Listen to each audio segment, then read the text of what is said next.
On the 27th of November 2023, 27-year-old Jesus Medrano III was sentenced to life in prison without the possibility of parole for killing his father and stepmother after they stopped him sexually assaulting a teenage girl in 2021. In September of 2023, Jesus pleaded guilty to first-degree intentional homicide with the use of a dangerous weapon and first-degree attempted sexual assault with the use of a dangerous weapon. As part of the plea deal, prosecutors dismissed the second count of intentional homicide and child abuse.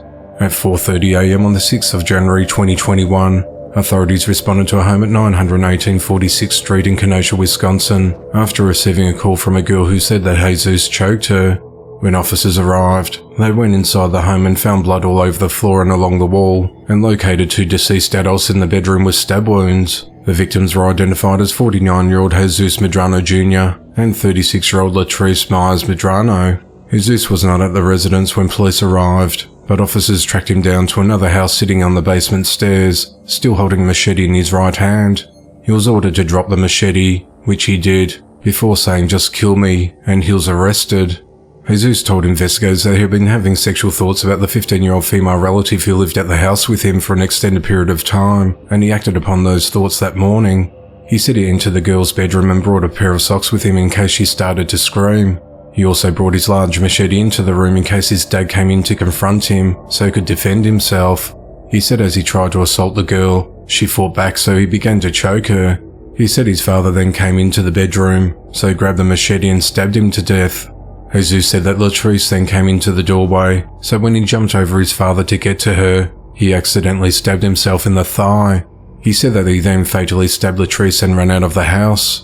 Authorities said that 3 child relatives fled from the home through a window during the machete attack and sought help from a neighbour who called 911. At his sentencing hearing, Jesus apologised and said, "I blame no one but myself for my heinous actions," before being sentenced to life behind bars.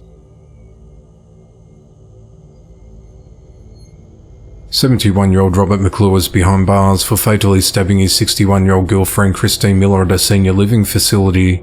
At around 9:30 a.m. on Tuesday the 21st of November, authorities responded to the River Landing apartment complex at 29 Elm Street in Topsham, Maine on a report of an assault.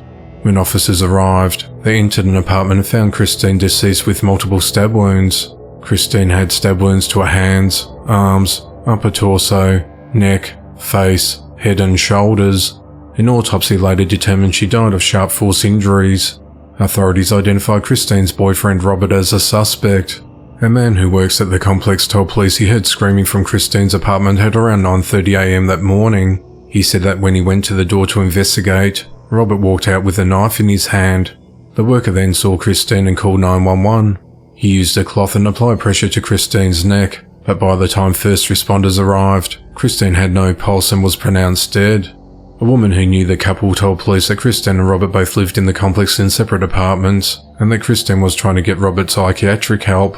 Neighbours said that Robert had been making statements about witches living there, and threatening to burn the building down.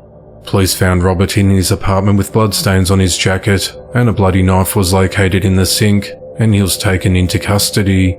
In an interview with police, Robert said that voices told him that Christine was a witch and that she needed to die. "I did stab that lady. Something about this woman was evil," Robert said, adding that he was concerned she may have been trying to poison him. Robert was booked into the Two Bridges Regional Jail on a charge of murder and has been ordered held without bail. The investigation into the matter continues.